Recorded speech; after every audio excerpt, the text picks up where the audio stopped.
Master. Good evening, class. Thank you, honored guests. Well, as my speech or my class session, whatever it is, called Japanese 101.1, Intro into Introductory Japanese, this is gonna enlighten you on the rich tapestry of the Japanese writing system, how it became what it is. And some of you students here may be asking yourself, why should I know this? Like, what's the point of this? Well, as our society grows, as we evolve, there's a more demanding need to be more racially sensitive, to know more about each race. And so when you see someone writing in Japanese, you don't want to be ignorant and just be like, hey, you're writing Japanese. You can identify what style of Japanese they're writing in, and you'll be looked kindly upon. You'll be smarter. You won't be as ignorant. That's the easiest way to do it.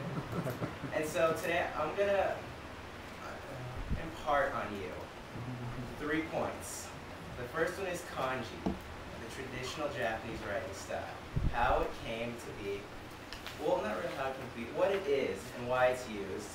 The next one is hiragana and katakana combined into one. And the last one is their alphabet. I'm not going to show you each and every alphabet letter. That would take way too long. I'm just going to show you how it works. And now to start, I'd like you to draw your attention to this. Don't be intimidated. It's not that bad, is it? All right. To start with kanji. Kanji is the very first Japanese written language. They've always spoken Japanese. It's the same thing. But it's their first written language. It originally came from Chinese. It's extremely simplified from Chinese. This only has 9 strokes in it. Well, Chinese characters can have up to 20. Now, this originally came from Chinese, and how this works is it's based off ideas and like concepts. This itself says kanji right there, and that literally means Japanese writing. And that's how that worked for a while. And so, not too long after, and when I say not too long in history, it's like under like 50 years. Not too long after, katakana was introduced. It was a shortened way to write kanji because writing 9 strokes for just one idea takes way too long. And so to write official letters, things like that, they started incorporating katakana, which it basically still is kanji, it's just reduced down. They took out like 3/4 of the strokes to make it simpler for people to understand.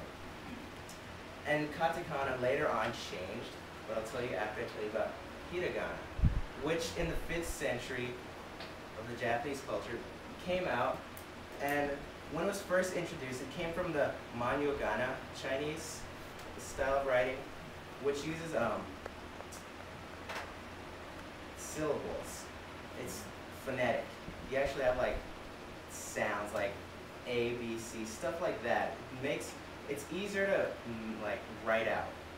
And so when this first came out, it generally speaking wasn't accepted by men because it's kind of, as you can tell, it's a lot more curvaceous, it's kind of girly, and all the men out there, all the like samurais, all the gang lords, all the heads of like shops and stuff, they said, I don't want to draw this like curvaceous stuff, it looks so feminine, it'll like lower my like status. I'll stay with this kanji, 9 strokes, and that's 9 strokes to death, because I'm that manly, so I'm not going to use this.